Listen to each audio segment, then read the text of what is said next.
Hello guys, welcome to another video. दोस्तों, आज हम एक और स्टोरी को ट्रांसलेट करने जा रहे हैं और हमेशा की तरह मैं इसे हिंदी में ट्रांसलेट करूँगा। तो इसका जो टाइटल है वो है द फोर फ्रेंड्स, यानी कि चार दोस्त। फ्रेंड कहते हैं दोस्त को और फ्रेंड्स यानी कि दोस्त, एक से ज़्यादा। तो चार दोस्त, four friends used to live in a city. Four friend यानी कि चार दोस्त। यूज टू का यूज़ किया जाता है जब हम पास्ट में किसी हैबिट को यानी कि उसके बारे में कहते हैं। हैबिट को बताने के लिए यूज टू का इस्तेमाल किया जाता है। यानी कि वो वहाँ रहा करता था। ही यूज टू लिव देयर, वो क्रिकेट खेला करता था। ही यूज टू प्ले क्रिकेट। इसी तरह हम यूज टू का इस्तेमाल करते हैं। तो देखते हैं, four friend used to live. तो चार दोस्त रहा करते थे इन सिटी, शहर में। तो शहर में चार दोस्त रहा करते थे। They went to Kashi for education. They went, go का मतलब होता है जाना। यहाँ पे सेकंड फॉर्म का यूज़ किया गया है वेंट। तो वो गए टू काशी, काशी गए फॉर एजुकेशन, तो तालीम के लिए वो काशी गए। The three return scholars.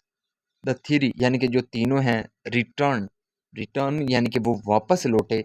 Scholars, तो स्कॉलर बनकर वो वापस लौटे। बट लेकिन द फोर्थ वन यानी कि जो चौथे वाला था, हैड नो इंटरेस्ट, तो उससे कोई इंटरेस्ट नहीं था। इंटरेस्ट का मतलब होता है दिलचस्पी। तो उसे कोई दिलचस्पी नहीं थी इन स्टडीज़, तो तालीम में उसे कोई दिलचस्पी नहीं थी। यानी कि जो चौथे वाला था उसे तालीम में कोई दिलचस्पी नहीं थी। बट लेकिन ही वॉज क्लेवर, तो वो क्लेवर था। क्लेवर का मतलब होता है होशियार, तो वो होशियार था। बैक होम यानी कि घर वापसी पर, the three decided that there were no opportunities for people like them having book knowledge in that city and they must move to other city। यहाँ तक देखते हैं, द थ्री डिसाइडेड यानी कि डिसाइड का मतलब होता है फैसला करना। तो तीनों ने फैसला किया डैट के देयर वर नो अपॉर्चुनिटीज़। तो देयर वर नो, तो नहीं है, अपॉर्चुनिटीज़ यानी कि मौके नहीं हैं, फॉर पीपल, लोगों के लिए, लाइक देम, उनकी तरह, हैमिंग बुक नॉलेज यानी कि हैमिंग बुक नॉलेज का मतलब होता है किताब का इल्म होना। यानी कि उनकी तरह जो है लोगों के पास मौके नहीं हैं, जैसा यानी कि उनके पास है जो किताबी नॉलेज है उनके पास, वो लोगों के लिए वो मौके नहीं हैं इन डैट सिटी, उस शहर में। एंड दे मस्ट मूव, तो उन्हें मूव कर जाना चाहिए। यानी कि मूव का मतलब होता है चले जाना, तो उन्हें चले जाना चाहिए टू अदर सिटी, दूसरे शहर में। तो इसका क्या मतलब हुआ, बैक होम यानी कि घर वापसी पर, the three decided there were no opportunities for people like them having book knowledge in that city and they must move to other city.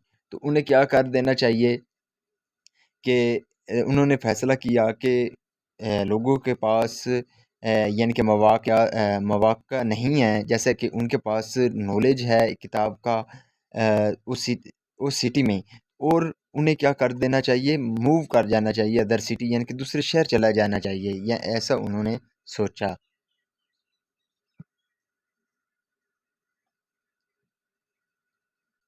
The fourth one यानी कि जो चौथे वाला था, ऑल्सो रीच्ड देयर, वो भी, रीच का मतलब होता है पहुंचना, तो वो भी पहुंचा देयर, वहाँ। एंड विश्ड, वो विश की यानी कि ख्वाहिश की, to accompany the three, accompany का मतलब होता है साथ होना, तो उनके साथ होने का क्या किया, विश की, द थ्री यानी कि उन तीनों के साथ।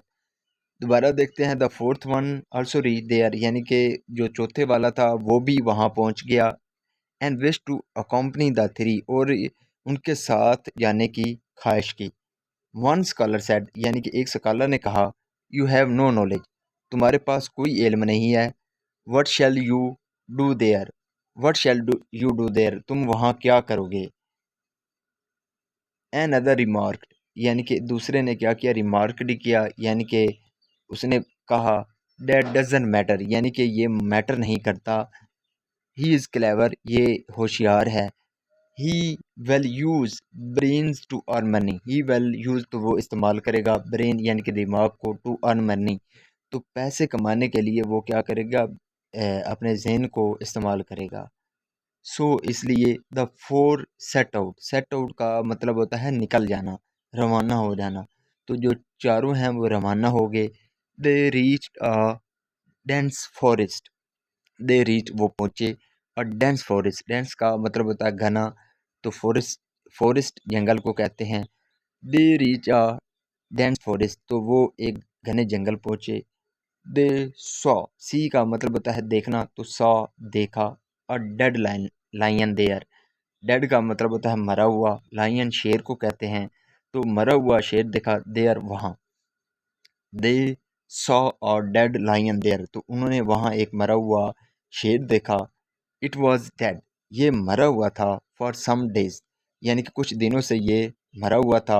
Due to foraging of small animals, the parts of the body were lying here and there. Due to foraging, foraging का मतलब होता है खाना ढूंढना, तो खाना ढूंढना। ऑफ स्मॉल एनिमल्स यानी कि छोटे जानवरों के द्वारा खाना ढूंढना, एक ढूंढने की वजह से। द पार्ट्स यानी कि जो पार्ट्स हैं ऑफ द बॉडी यानी कि जो जिस्म के छोटे छोटे पार्ट हैं, वर लेइंग तो वो पड़े हुए थे। लेइंग का मतलब होता है पड़े होना, तो वो पड़े हुए थे हेयर एंड देयर, यहाँ वहाँ। तो इसका सारा मतलब क्या हुआ, due to foraging of small animals the parts of the body were laying here and there। यानी कि छोटे जानवरों के द्वारा खाना ढूंढने की वजह से जो छोटे जो बॉडी के पार्ट्स हैं वो यहाँ वहाँ यानी कि पड़े हुए थे। The fourth sat beside the carcass and decided to test their mantra knowledge on it। The four यानी कि जो चारों हैं, सेट, सिट का मतलब होता है बैठना, तो सेट सेकंड फॉर्म है, तो वो बैठ के, बिसाइड यानी कि पास में। द कार्कस, कार्कस कहते हैं जानवरों की जो मैयत होती है उसको कार्कस कहते हैं। तो वो उसके पास बैठ गए एंड डिसाइडेड और फैसला किया टू टेस्ट यानी कि टेस्ट करने का देयर मंत्रा नॉलेज यानी कि जो उनका मंत्रा नॉलेज है उसको टेस्ट करने का ऑन इट, उस पर, उस शेर पर। तो इसको दोबारा देखते हैं। The fourth sad beside the carcass यानी कि जो चारों हैं वो मैयत के पास बैठ गए and decided to test their mantra knowledge on it और फैसला किया अपना मंत्रा नॉलेज को यानी कि शेर पर टेस्ट करने का। वन क्लेम्ड, एक ने दावा किया। क्लेम का मतलब होता है दावा करना, तो दावा किया। I can put together the bones, I can मैं काट सकता हूँ, पुट टुगेदर यानी कि जोड़ सकता हूँ, द बोन्स हड्डियों को, तो मैं हड्डियों को एक साथ जोड़ सकता हूँ। एन अदर सेड, दूसरे ने कहा। I can put the skin over the skeleton, I can put मैं यानी कि चढ़ा सकता हूँ, द स्किन यानी कि जल्द को, ओवर द स्केलेटन, स्केलेटन कहते हैं ढांचे को, तो मैं ढांचे पर स्किन चढ़ा सकता हूँ। द थर्ड स्कॉलर स्पोक, तो जो तीसरा स्कॉलर था वो क्या, स्पोक, स्पीक का मतलब होता है बोलना, तो यहाँ पे सेकंड फॉर्म का यूज़ किया गया है, स्पोक, तो वो बोला। I can put life into it, I can put मैं डाल सकता हूँ, पुट का मतलब होता है डालना, तो मैं डाल सकता हूँ लाइफ इनटू इट, तो मैं जिंदगी यानी ज़िंदगी को इसमें डाल सकता हूँ। द फोर्थ वन कॉशन, तो द फोर्थ वन यानी कि जो चौथे वाला था, कॉशन, उसने कॉशन किया यानी कि आगाह किया उन्हें। क्या, फर्स्ट थिंग यानी कि पहले, थिंक का मतलब होता है सोचना, तो पहले सोचो। What it will do to us, what it will do to us, तो ये हमारे साथ क्या करेगा। If you revived it, revived का मतलब होता है जीवित करना यानी कि जिंदा करना, अगर तुम इसे जिंदा करते हो। It will devour us, devour का मतलब होता है निगलना, तो ये हमें क्या करेगा, निगल जाएगा। इट विल डिवोर अस तो हमें निगल जाएगा। दोबारा देखते हैं। फर्स्ट थिंग यानी कि पहले सोचो।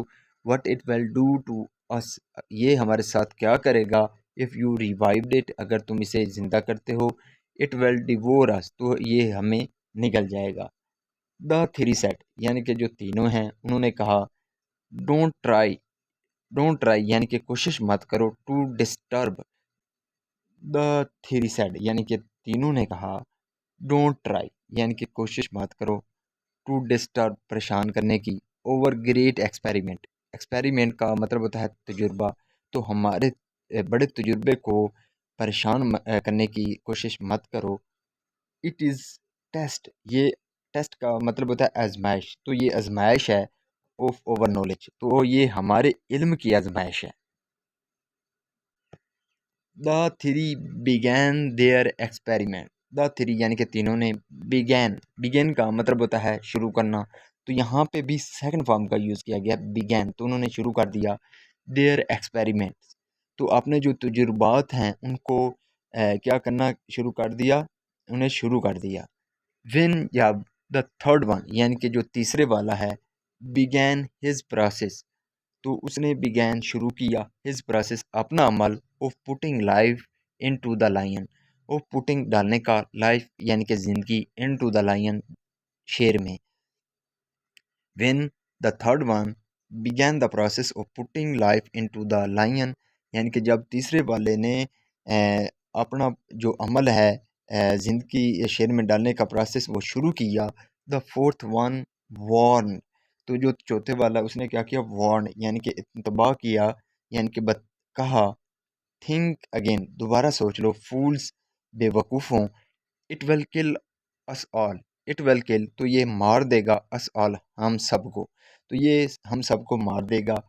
ही रैन वो दौड़ा, ही रैन, रन का मतलब होता है दौड़ना, यहाँ पे सेकंड फॉर्म का यूज़ किया गया रैन, तो वो दौड़ा। And climbed up a tree, climb up का मतलब होता है चढ़ना, तो वो चढ़ गया अ ट्री, तो एक दरख्त पर, यानी कि वो दौड़ा और दरख्त पर चढ़ गया। As soon as the process was complete, as soon as यानी कि जैसे ही, द प्रोसेस जो अमल था, वाज कंप्लीट वो मुकम्मल हुआ, कंप्लीट का मतलब होता है मुकम्मल होना, तो वो जैसे ही मुकम्मल हुआ, द लायन यॉन, तो जो शेर था उसने क्या किया, यान, यान का मतलब होता है जमाई लेना, तो उसने जमाई ली, स्ट्रेच, और स्ट्रेच, स्ट्रेच का मतलब होता है अंगड़ाई लेना, तो और अंगड़ाई ली, एंड पहुंच्ड ऑन द थ्री, पहुंच का मतलब होता है झपट्टा मारना, तो उसने झपट्टा मारा ऑन द थ्री यानी कि उन तीनों पर। दोबारा देखते हैं, द लायन यॉन यानी कि जो शेर था वो उसने क्या किया, जमाई ली, स्ट्रेच्ड और क्या किया, अंगड़ाई ली, एंड पहुंच्ड और झपट्टा मारा ऑन द थ्री उन तीनों पर। द लायन किल्ड देम, जो शेर था उसने क्या किया, किल, किल का मतलब होता है मारना, तो यहाँ पे सेकंड फॉर्म का यूज़ किया गया किल, तो शेर ने मार दिया, देम उनको, एंड हैड अ हट्टी मील और एक मज़े का खाना खाया। The fourth one the fourth one escape due to his common sense, the fourth one यानी कि जो चौथे वाला था, एस्केप, वो एस्केप का मतलब होता है फरार होना, भाग जाना, तो वो भाग गया, due to his common sense, common sense का मतलब होता है अक्लमंदी से, तो वो क्या हुआ, the fourth one escape due to his common sense यानी कि जो चौथे वाला था वो अपनी अक्लमंदी की वजह से वो क्या हो गया, फरार हो गया। अब इसका जो मोरल है वो क्या है, टेक्निकल नॉलेज यानी कि जो तकनीकी नॉलेज है, इल्म है, विदाउट कॉमन सेंस यानी कि किसके बगैर, अक्लमंदी के बगैर, इज़ नो गुड, वो गुड नहीं है यानी कि अच्छा नहीं है। इसका ये भी मतलब हुआ, technical knowledge without common sense is not good, यानी कि तकनीकी नॉलेज अक्ल के बगैर बेकार है। So this is the video guys, अगर आपको पसंद आई हो तो इस वीडियो को लाइक कर दें, चैनल को सब्सक्राइब कर दें। मिलते हैं अगली वीडियो में, till then take care, bye.